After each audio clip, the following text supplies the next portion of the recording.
విజయశ్రీ గారు నమస్కారం అండి. నమస్కారం శ్రీలక్ష్మి గారు. విజయశ్రీ గారు, శ్రీ లలిత అష్టోత్తర శతనామావళిలో 59 నామాలు పూర్తి చేసుకున్నాం.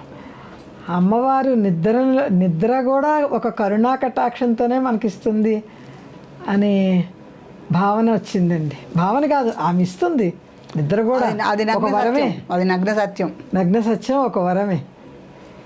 ఈ నామంలో ఏంటంటే ఇప్పుడు అమ్మవారు ఒక్కొక్క నామాన్ని కొంచెం అంటే ఒక నామం చెప్పిన తర్వాత మళ్ళీ ఆవిడ ఇలా నిద్రపోవటానికి, నిద్ర పట్టకపోవటానికి, లేకపోతే నిద్రించటానికి ఏ రకమైనటువంటి ప్రవర్తన ఉండాలి, ఎటువంటి స్వభావాలను కలిగి ఉండాలి, ఒకవేళ కనుక స్వభావాలు ఏ రకంగా ఉన్నా వాటిని అమ్మవారు ఏ రకంగా తన భక్తులని క్షమించి తనలోకి చేర్చుకుంటుంది. ఆ నామం ఇప్పుడు మహాపాపౌఘ పాపానాం వినాశిన్యై నమో నమః. మళ్ళీ ఒకసారి చెప్పండి. మహాపాపౌఘ పాపానాం వినాశిన్యై నమో నమః అంటే పాపౌఘ పాపానాం వినాశిన్యై నమో నమః. వినాశిన్యై నమో నమః. అయితే ఇక్కడ అమ్మవారు భక్తుల యొక్క పాపాలని, మహాపాపాలని, పంచమహాపాతకాలు ఉన్నాయిగా మనకి. పంచమహాపాతకాలు ఉన్నాయిగా. పాపం అనేది చెయ్యకుండా అసలు మనిషి జీవితం లేదు. లేచిన తరువాత తెలుసో అంటే క్రియ రూపంలోనే కాదు, మానసిక రూపంలోనే ఎక్కువ పాపాలు చేస్తాం మనం. క్రియారూపంలో చేసేవి తెలిసి తెలియక కొన్ని చేస్తాం మానసికంగా. ఇప్పుడు ఈ చాతుర్మాస్య దీక్ష పడతారు మన పీఠాధిపతులందరూ. ఎందుకంటే రోడ్డు మీద నడిచేటప్పుడు వాళ్ళు పాదాచారులుగా ఉంటారు కదా పీఠాధిపతులు కానీ ఈ పెద్ద పెద్ద వాళ్ళు కానీ. రోడ్డు మీద నడిచేటప్పుడు వాళ్ళ పాదాల కింద పడినటువంటి చిన్న చిన్న జీవరాశులు మరణిస్తాయి కదా, అది కూడా పాపమే. అలా అనుకుంటే ఊడ్చేటప్పుడు కింద ఉన్నటువంటి సూక్ష్మ క్రిములు, చిన్న చిన్న కనిపించినటువంటి జీవులు కొన్ని ఉంటాయి, అవన్నీ నశిస్తాయి. అందుకని మనకు సాయిబాబా చరిత్రలో చెప్తూ ఉంటారు, ఊడవటం, కసువు చిమ్మటం ఇవన్నీ కూడా పాపక్రియల్లోకే వస్తాయి. మనం శుభ్రంగా ఉండాలంటే మన చుట్టూ ఉన్నటువంటి క్రిమి కీటకాలని, కొంచెం కాలుష్యాన్ని మనం నివారించడానికి కొన్ని జీవులను చంపేస్తాం మనం, చిన్న చిన్న క్రిమి కీటకాలని, జీవులని. అది కూడా పాపంలోకి వస్తుంది. అలా అని చెప్పేసి వాటిని చంపకుండా ఉండటానికి మనం మరణించలేం కదా, మనం చచ్చిపోలేం కదా. తనకు మాలిన ధర్మం పనికిరాదు కనుక మహాపాపౌఘ పాపానాం వినాశిన్యై నమో నమః అంటే మనం తెలిసి తెలియక చాలా తప్పులు చేస్తూ ఉంటాం, చాలా పాపాలు చేస్తూ ఉంటాం. వీటన్నిటినీ కూడా పాపౌఘ పాపానాం వినాశిన్యై నమో నమః, మన పాపాలన్నింటినీ కూడా ఆవిడ నాశనం చేస్తూ ఉంటుంది. సర్వ పాప ప్రసవన్యై నమః అని ఒక నామం ఉందిగా సహస్రంలో. సర్వ పాప ప్రసవన్యై నమః. సో మన పాపాలన్నిటినీ కూడా ఆవిడ నాశనం చేయటానికే ఆవిడ యొక్క కరుణ నేత్రాలు ఎదురు చూస్తూ ఉంటాయి. ఆ కరుణ నేత్రాలు కర్పూర నేత్రాలు అనుకున్నాం కదా మన ఇది రోడ్లో. చల్లని ఆవిడ కర్పూర నేత్రాలతో భక్తుల యొక్క పాపాలను కూడా నశింపచేసేటువంటిదే శ్రీమాత. అది మనం చెప్పుకోవడానికి ప్రధానంగా. అయితే ఈ శ్రీమాత అందరివి పాపాలు ఎందుకు నాశనం చేస్తుంది అంటే పాప భీతి కలిగిన వాళ్ళవి నాశనం చేస్తుంది. పాప భీతి లేని వాళ్ళ గురించి మనం చెప్పుకోకల్లా. ధర్మభీతి, పాప భీతి ఉండాలి. ఇది ధర్మహాని కలుగుతుందేమో ఈ పని చేస్తే అనేటువంటి విషయాన్ని మనం ఆలోచించుకోవాలి. నెక్స్ట్ పాప భీతి కూడా ఉండాలి, ఈ పని చేస్తే పాపమేమో అని. ఈ ధర్మభీతి, పాప భీతి లేకుండా సంచరించే వాళ్ళకి ఆవిడ సర్వపాప ప్రసవన్యై నమః అనే నామం ఎంతవరకు వర్తిస్తుందంటే అది మనం చర్చించేది కాదు, అది వర్తించదు వాళ్ళకి అంతే. కాకపోతే ఏంటంటే ఈ ధర్మ మార్గంలో నడిచే వాళ్ళకు కూడా కొన్ని తప్పనిసరిగా కొన్ని పాపాలు చేయవలసి వస్తుంది. ఆ పాపానికి కొన్ని ప్రాయశ్చిత్తాలు ఉన్నాయి. ఆ ప్రాయశ్చిత్తాలు వాళ్ళు చేసుకుంటే వాళ్ళు సర్వపాప ప్రసవన్యై నమః అనే అమ్మవారి నామానికి వాళ్ళు అర్హులవుతారు. ఆవిడ అందరి పాపాలు కూడా అర్హత ఉండాలి కదా. మరి ఆవిడ అందరి పాపాలు అంటే ఈ విషయం తప్పు అని తెలిసి కూడా నువ్వు చేస్తున్నావు అంటే నీ పాపాన్ని ఆవిడ ఎలా ప్రసవనం చేస్తుంది? తప్పనిసరి అయ్యో అనివార్య కారణాల వలనో తెలియకో అజ్ఞానం వలనో ఒక తప్పు చేశామండి. చేసినప్పుడు దానివల్ల ఎవరికో హాని కలుగుతుంది. దానివల్ల వచ్చే పాపాన్ని అమ్మవారు ప్రతిబన్యనమా ఆవిడ నిర్మూలించగలదు.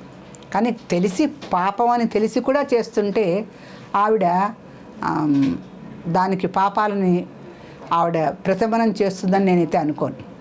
తెలిసి చేసే తప్పులు వేరు, తెలియక చేసే తప్పులు వేరు.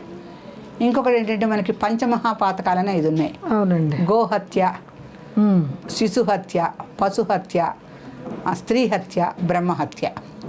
ఈ 4 పంచమహాపాతకాలు.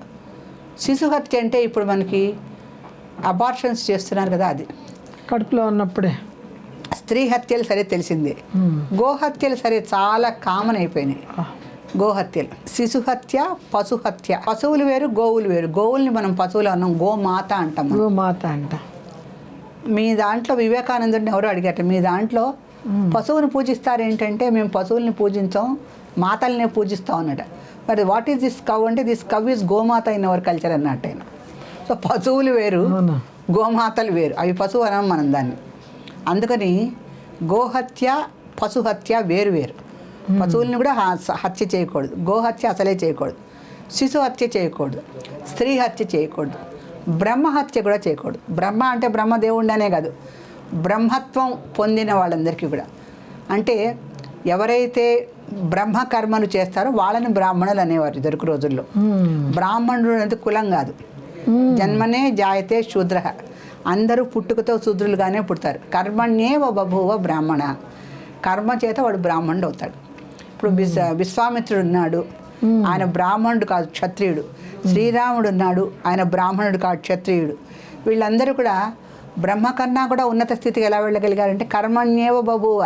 కర్మ చేత వాళ్ళు బ్రాహ్మణులు అయ్యారు. అంటే బ్రహ్మకర్మలు ఎవరైతే ఆచరిస్తారో వాళ్ళు బ్రాహ్మణులు.